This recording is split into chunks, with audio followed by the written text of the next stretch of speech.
Hello. Have you ever wondered if the way you've always handled conflict is the way you've learned from your childhood and your growing up? If so, if you don't like the behavior, if you don't like the results, how do you change that? Well, we're going to talk about that here and much more on Couples Pursuit Live. Couples Pursuit. Hello, this is Vincent And Valerie Woodard. And on this episode of Couples Pursuit, we're going to talk about how to manage conflict during an interview with Kyle Benson. all Welcome, right. Kyle. Hey, Kyle. Thank you for having me. I'm so glad you're here once again. I'm so glad you accepted our invite to do an interview. I've been a fan of yours for a long time. Kind of been, just social media stalking you because all the people that's in the niche that we have, I'm always just interested in what they do and how they help couples, and I can always learn something. So I appreciate you so much. Yes. Just to tell you a little bit about Kyle. Kyle Benson is a self-proclaimed relationship nerd who provides practical, research-based tools to build long-lasting, intimate relationships. Kyle is best known for his compassion and non-judgmental style and his capacity to see the root problem. Mm-hmm. That is so important. Tell us how you came about this work, Kyle. Ooh, that's a personal journey. So I've had started really in college, and then even after that, just really unhealthy relationships where there was a lot of cheating on the other partner's part, and I just felt incredibly insecure with my relationships and my own self-worth, and ended up trying to compensate with my insecurities by working a bunch. Wow. And trying to prove my worth by how much money I had, and ended up actually having an autoimmune reaction where I had psoriasis, which is like these red scaly spots on your body that covered me from head to toe, and never had it before. My body just shut down. Wow. I couldn't even walk like more than a few blocks without wanting to like pass out, and be coming from like playing college soccer to not being able to do that was just kind of crazy. Yeah. And I remember kind of sitting on the chair and going, how in the world did I get here?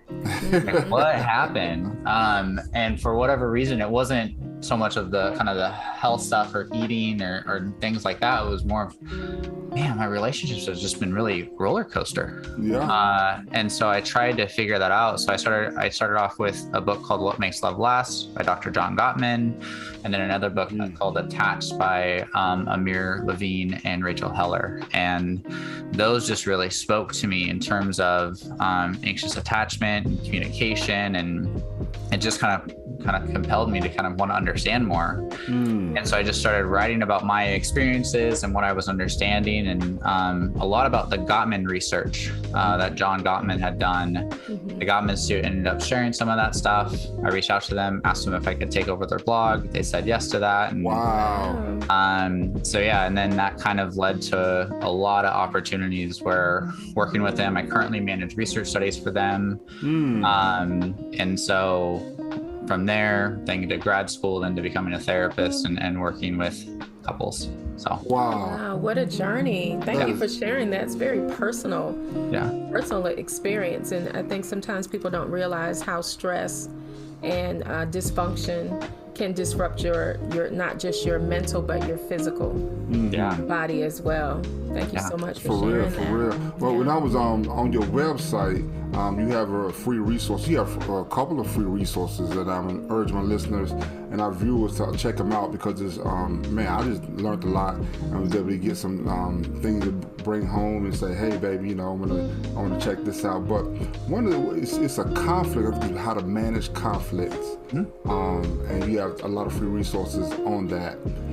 But when I was reading it, I wanted to say, man, I know what I want to talk to Cal about. Because this one statement stuck out for me. It says, conflicts often arise when couples are so focused on their need to be understood than neither spouse seeking to understand the other. right. Wow. As a result, they argue, fight, and verbally degrade one another. So, I wanted to go there because there's so many couples, unfortunately, I believe, are living in that space. And that, I think that sums it up. I don't know if I ever could have worded it quite the same, but we want everybody to understand how we feel, Right. as opposed to actually taking the time to look what's going on with you. Right. You know, so that's what I wanted to share. So you can share a little bit about that and manage the conflicts. And I have some questions. We'll go there, but just as much as you can give us. I know it's a free resource that can go to your website, Right. but as much as you feel free to give us. Yeah, I think it's a really common trap that we kind of get in relationships, and it makes a lot of sense, right? If we're upset or we're hurting, we want our partners to see us. We want them to validate that. We want them to see our needs. But then when both partners are doing that, it's like they're both getting louder, or the one partner shutting down to really be seen, and they end up really kind of missing each other. Yes. And one of the big things that causes that, and Gottman talks about this a lot too, is when couples talk to each other, they argue with each other, it's really kind of in a reactive moment, right? It's like one of them gets a bill and goes, what on earth did you spend at the store, right? And all of a sudden it's this big argument, and it's not this like, hey, like let's sit down and let's talk about how this is really impacting me emotionally, and then I want to hear you and I want to connect and understand what's going on for you, and let's build this bridge between our experiences. It's just, what's wrong with you? And all of a sudden we're attacking our partner's character. Then they want to defend their character and then counterattack our character. Boom, we're into this just knockout conflict that is so painful for both partners. Wow, my goodness. Yeah, I want, you have to say about that, baby? No, I just think that's a wonderful concept, to just directly attack that part of relationship dysfunction. One of the things we talk about the most is that communication is the most important thing, and effective communication is the most important thing, because we communicate in many ways, which involve, of course, our love language, your style of communication, the way that you apologize, whether you apologize at all, and how you recover from that. All of that can be solved with effective communication. And so just honoring and respecting one another, is so key, and in conflict resolution. So and for real. That leads me to the next point. When I was going through, so there's a part on there that talks about intentional talking, and it talks about when it's your turn to speak. Basically, just be mindful and not try to criticize the other person. This is not let me tell you what you've done wrong session. This is it's an intentional, because we really want to get to the bottom of whatever this issue is that's going on with us. And I would like your help because it involves both of us. Two. So can we talk with each other instead of at each other? So intentional talking, Cal. Share us a little bit about that. Yeah, I mean, you both are kind of really speaking to it, right? And Valerie is saying this respect, right? And when couples are in conflict, they do kind of attack each other's character. They go after some of this stuff, and that actually misses the whole point, right? What's the reason we're attacking is because we're hurting, or we're feeling vulnerable, or there's a need that's not getting met. And so instead of talking about what I need from you, I'm gonna and I start to attack who you are, you're just gonna defend who you are, and then we're gonna get stuck in that pattern. And just what you're talking about is cyclic. Right, exactly. And if we can be intentional about it, and we can start to see that there's a challenge between the two of us, and we can come together to see that as a challenge, and we can start to go, what's going on for you, what's happening for me, and we can talk about our experience, not kind of blaming our partner, not attacking them. We can have what is called a soft startup.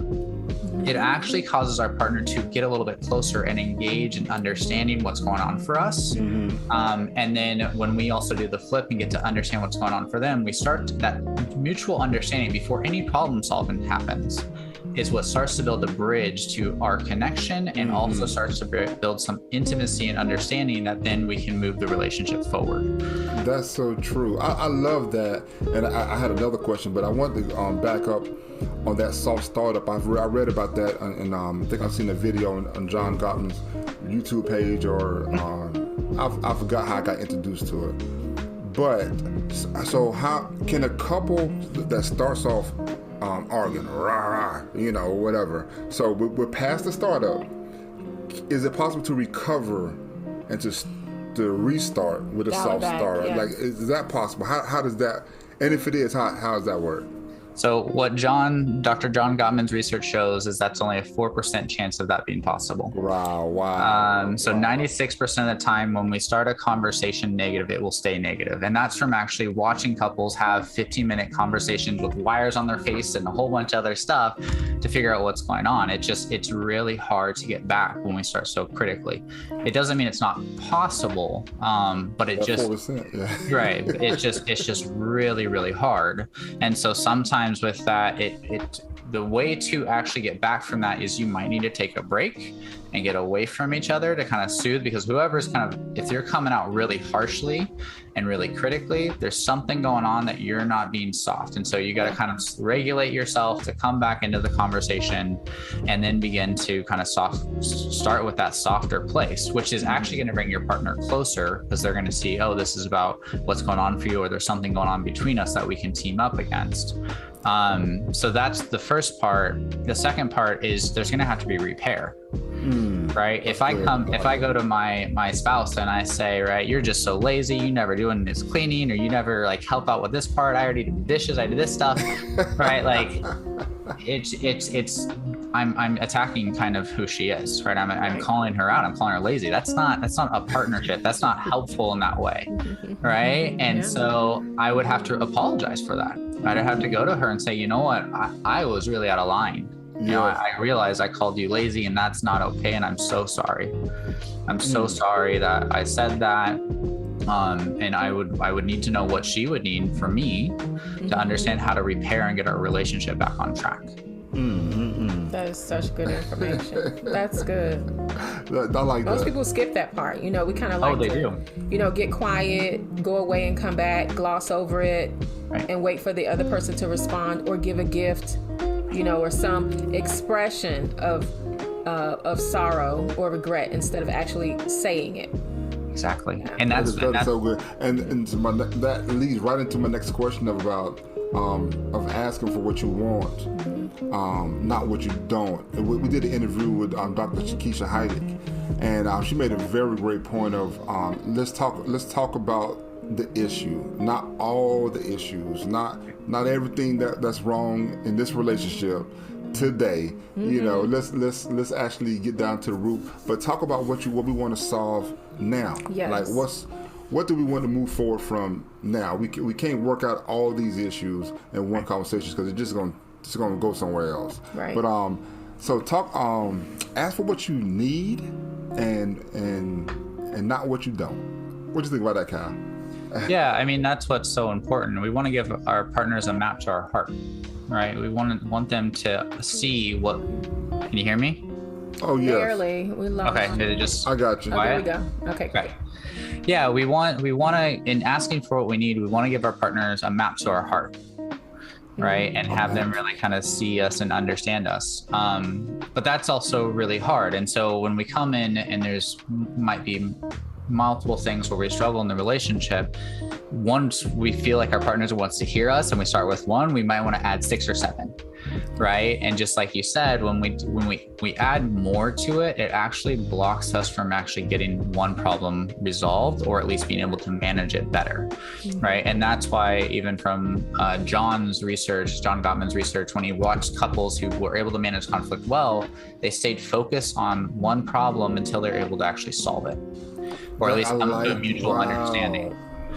And so that's a really key thing, and that's hard too, right? It's hard because it's like, well, you know, we got this part, but then we have this other issue, and so I want to go into both of them, but you have to have right. And so we got to have a little bit of kind of, okay, let's just focus on this. Let's actually get through this. Let's feel like a team, and then we can address this at another date. And that's really key for that. And then as you're talking about with the kind of asking for what you need, that's really important, right? When we're coming into our relationship, we need to own our part of what we need to feel secure and how to work with our partner. We can't have our partner read our mind.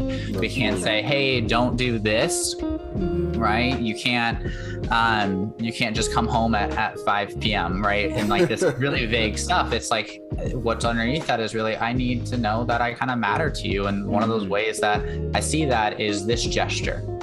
right? And it's giving them really clear, specific ways to be successful with you. That's true. That's true. And what I've found kind of working with couples is sometimes that's hard to really understand what that is. Right. And so we might have to work with our partner a little bit on that, but it's also our job to really understand what is our need and what's underneath that.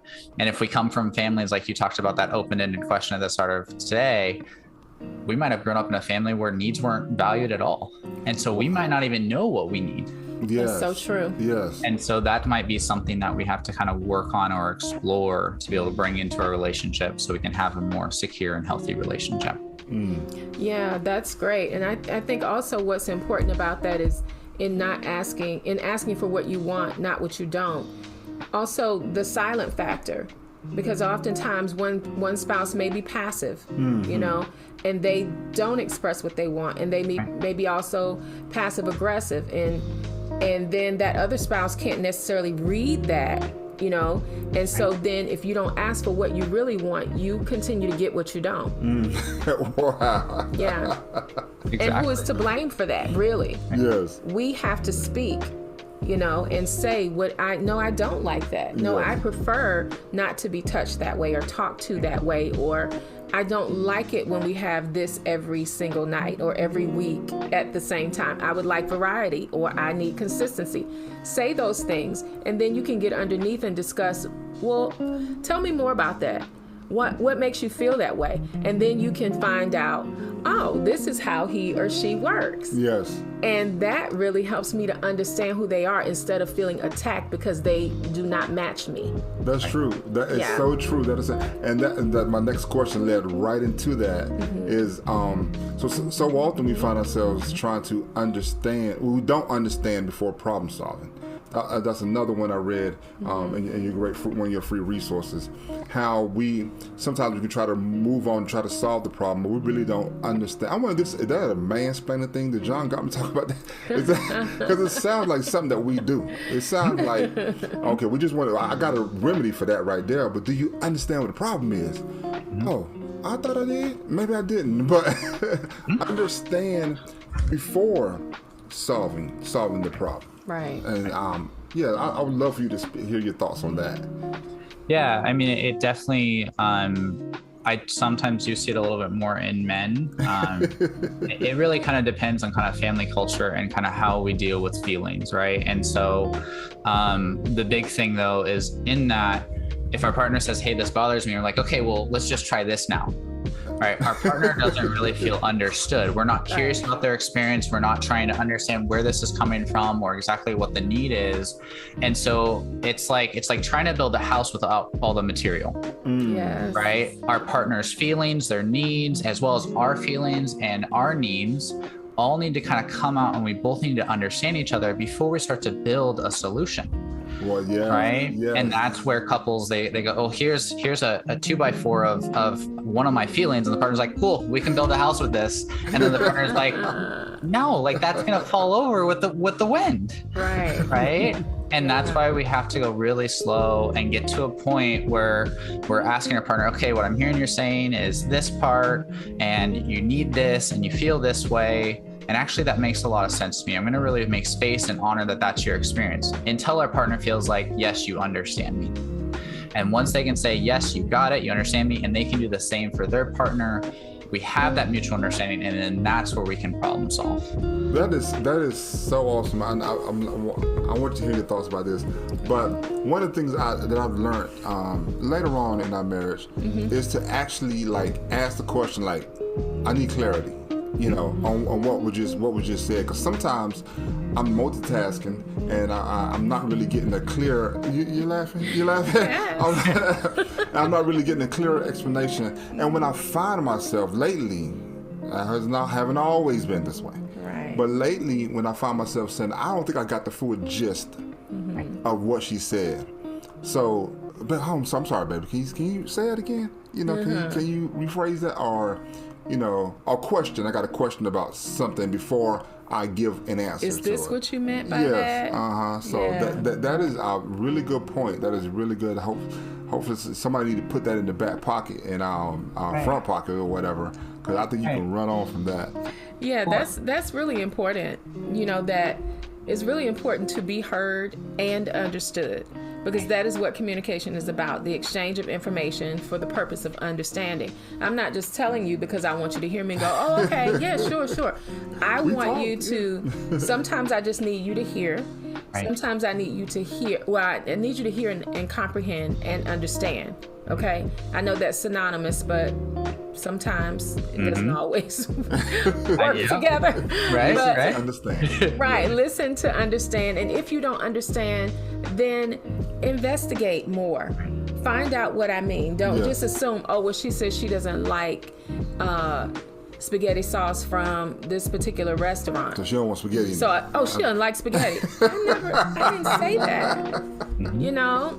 And it's it's funny, but so many things are misconstrued. A person can think, oh, well, we don't do this anymore because she doesn't like that.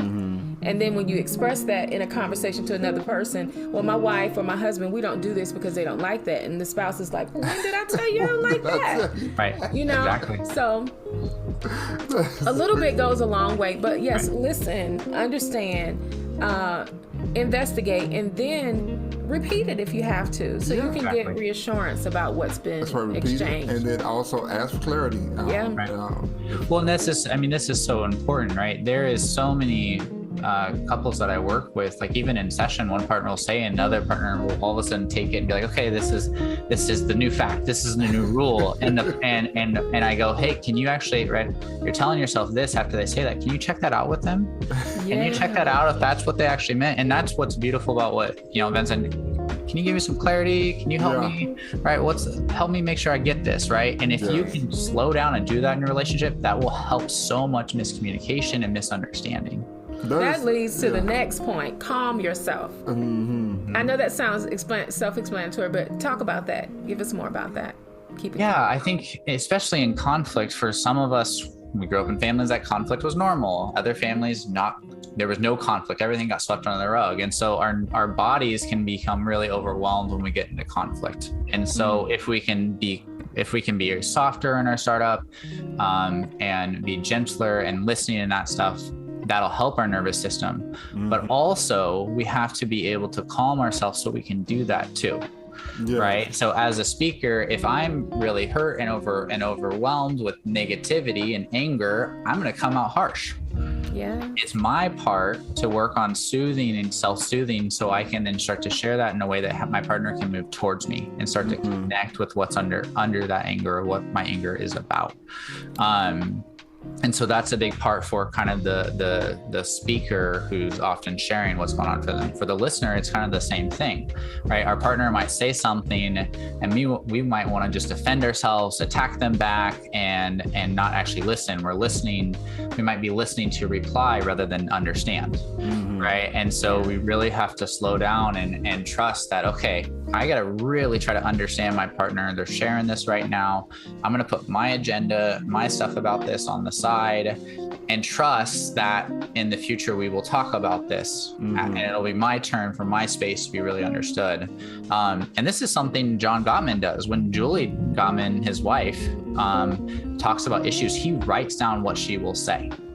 Wow. And he will take a note, and he has this little journal that he would kind of pull out, and he does it because it gets him to focus on what she's saying, not on his reaction, not on what it does. And he focuses on, if I can write this down, I can really understand her.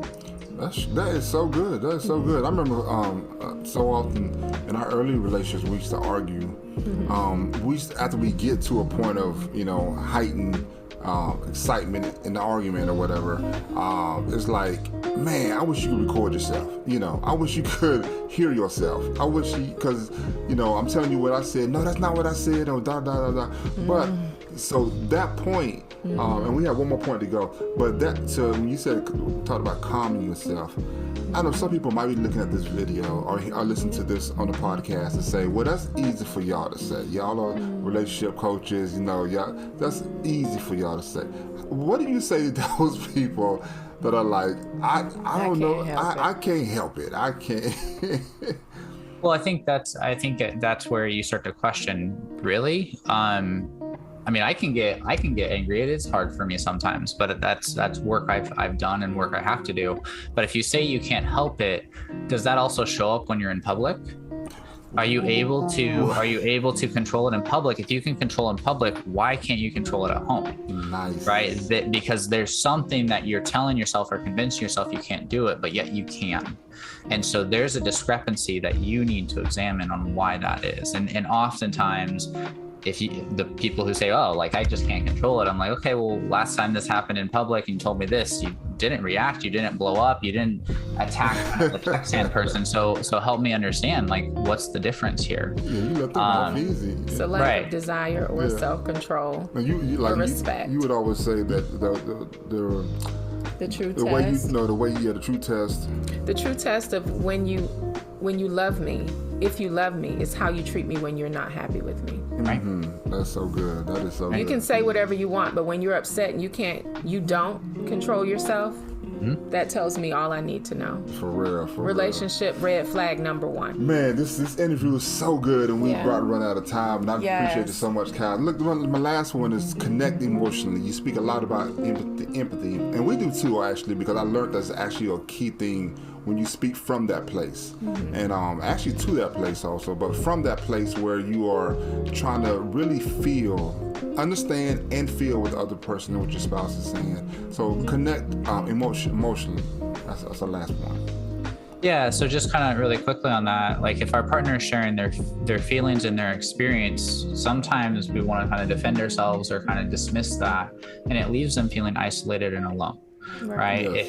If we can make space for them, really seek to understand them, our job really at that point is to try to step into their shoes. What like this, clearly this is something that bothers them. Clearly this is something that is upsetting. And how can I make sense of that?